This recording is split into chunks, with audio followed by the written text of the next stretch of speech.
podcast Satu Suro Activity bekerja sama dengan First Story. Platform First Story ini sangat membantu saya untuk membuat publish show saya makin terkenal.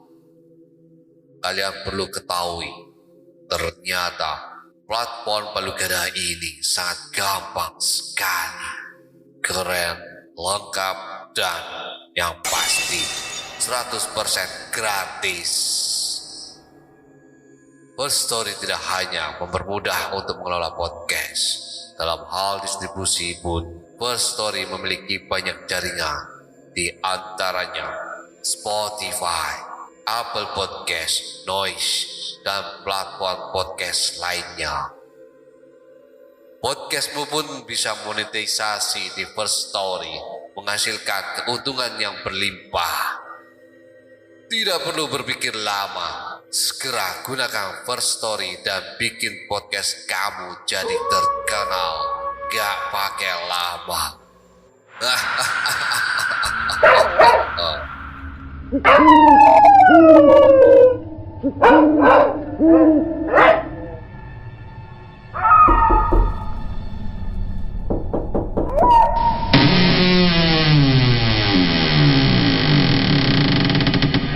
Sugeng Rawuh Ndara.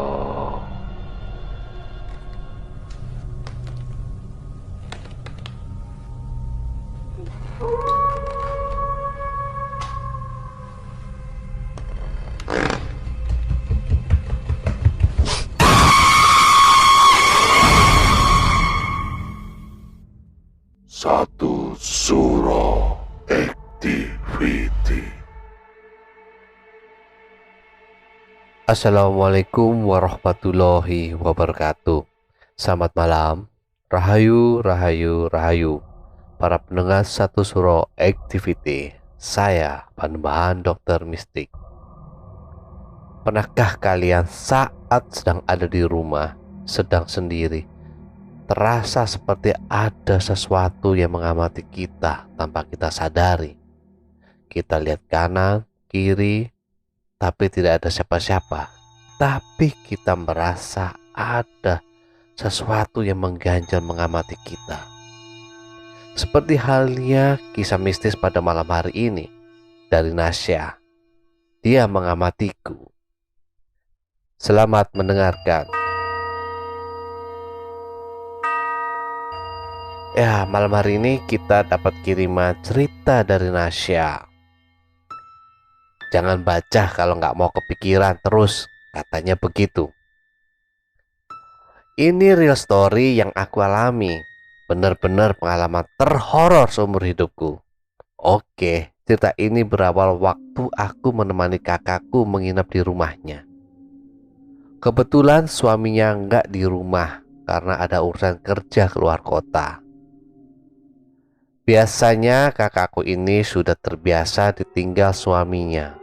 Namun karena baru melahirkan 3 hari yang lalu, aku ditugaskan mama untuk temani dia sampai suaminya selesai bekerja. Wah, selamat ya mbak, habis melahirkan.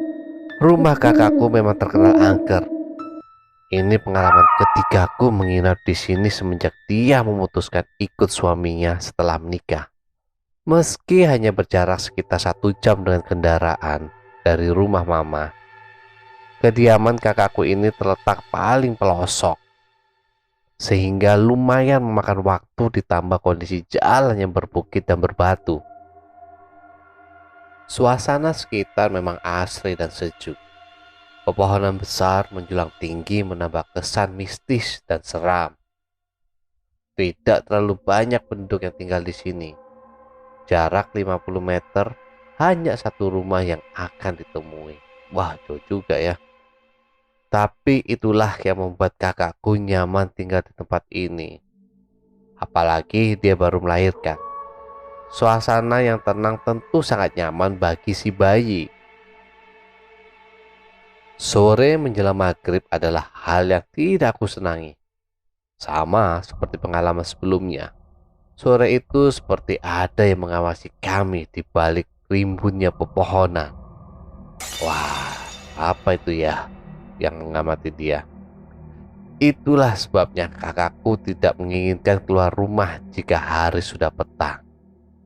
Mitosnya yang sangat kental masih melekat di kehidupan masyarakat di sini. Seolah menjadi air mandi, setiap hari ada saja warga yang mendapat giliran dikerjai makhluk halus. Wah, jahil banget nih makhluknya nih. Menjelang malam, mama tiba-tiba menelponku. Dia berpesan agar kakakku selalu memakaikan penangkal yang diberikan nenek kepada anaknya. Ya, sudah jadi tradisi turunan untuk memakai benda-benda tersebut kepada bayi yang baru lahir agar terhindar dari malapetaka. Suasana malam lumayan hening. Selang beberapa waktu, bunyi-bunyi aneh bersahutan memecah keheningan malam. Takut mendengar suara-suara itu, ku nyalakan televisi untuk meredam bunyi aneh supaya tidak terdengar lagi. Sementara itu, kakakku beranjak membawa ponakanku masuk ke kamar. Sebelum beristirahat, ia mengingatkanku untuk mengunci rapat semua pintu. Takut ada maling masuk membahayakan kami. Kuiyakan sembari memperhatikan sekeliling ruangan. Tampaknya semua celah sudah terkunci dengan aman. Detak jam dinding seketika membuatku sedikit merinding. Manakala ku tatap jarumnya sudah bertengger di angka 11. Aku sedari tadi keasikan menonton televisi. Tiba-tiba dihantui rasa panik. Segera ku pencet tombol off dan ku tutup tubuhku dengan selimut. Kakak sepertinya sudah dibuai mimpi manakala si bayi tak lagi ku dengar menangis. Sial, sepertinya aku tidak bisa tidur malam ini. Angin dingin merambat melalui celah ventilasi rumah. Bersama dengan itu, samar-samarku terdengar suara guntur di puncak bukit. Kilat-kilat kecil satu persatu memancarkan cahaya menimpa benda-benda di luaran sana. Aku semakin tak nyaman. Duar! Ledakan petir lumayan keras. Hujan apa gimana nih ya?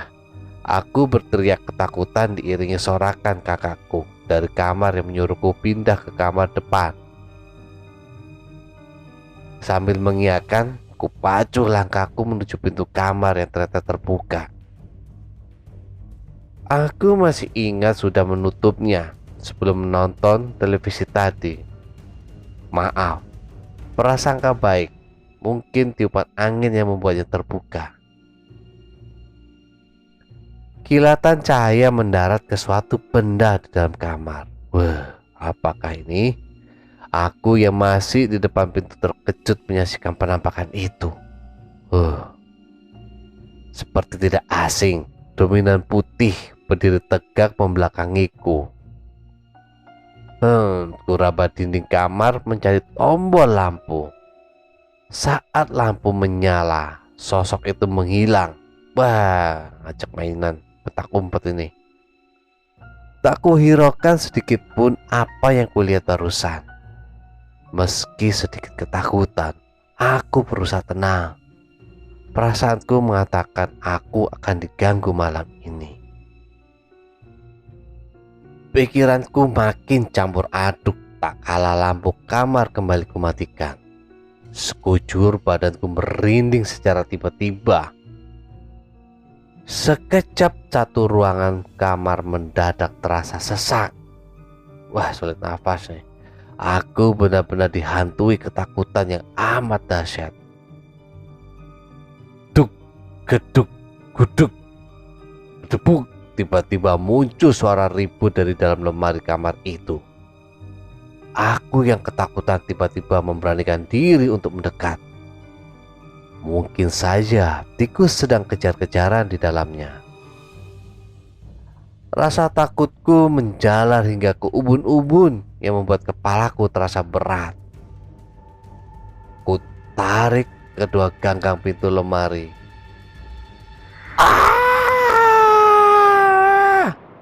sesosok pocong tinggi besar merebahkan badannya ke pangkuanku. Sorakannya yang keras membuat lidahku keluh untuk berteriak. Aku terjatuh dengan posisi pocong yang sudah menindihku. Pandanganku gelap, aku tak sadar apa yang terjadi. Pingsan dia sepertinya. Keesokan paginya aku tersadar. Sekujur tubuhku sakit disertai ngilu di seluruh persendian.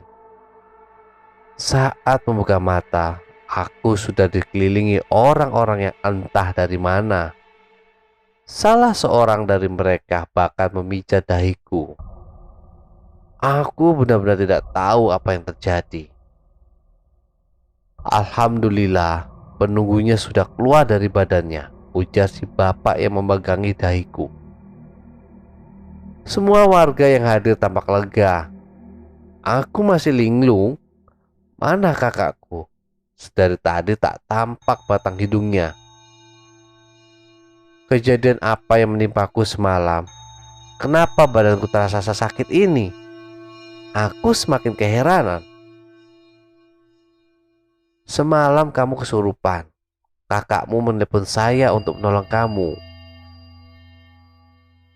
Penunggunya susah keluar.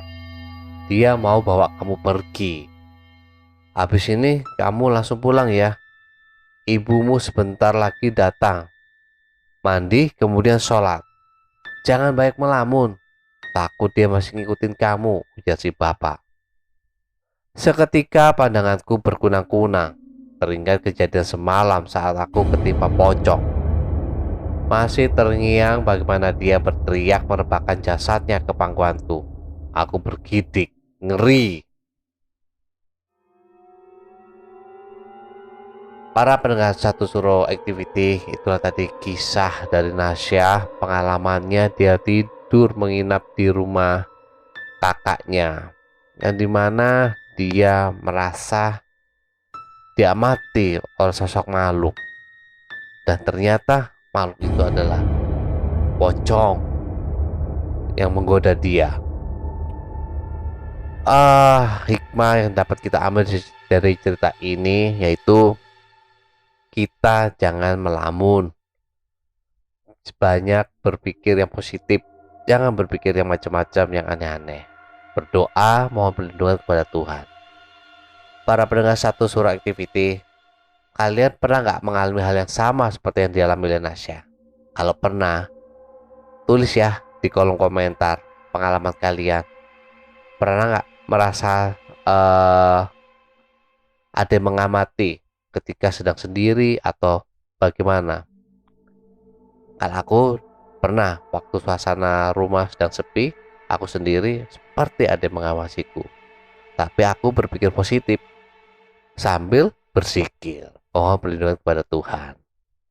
Oke, para pendengar Satu Suro Activity, jangan lupa komen ya di kolom komentar kalau kalian pernah mengalami hal yang sama.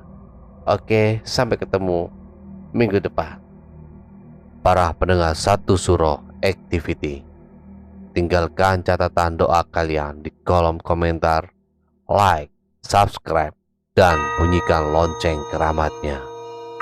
Para sahabat Satu Suro Activity, tetaplah iling lan waspodo. Assalamualaikum warahmatullahi wabarakatuh. Salam, salam, salam. Rahayu, rahayu, rahayu. Sahabat Sansuroi, jangan lupa kirim pengalaman cerita mistik kalian ke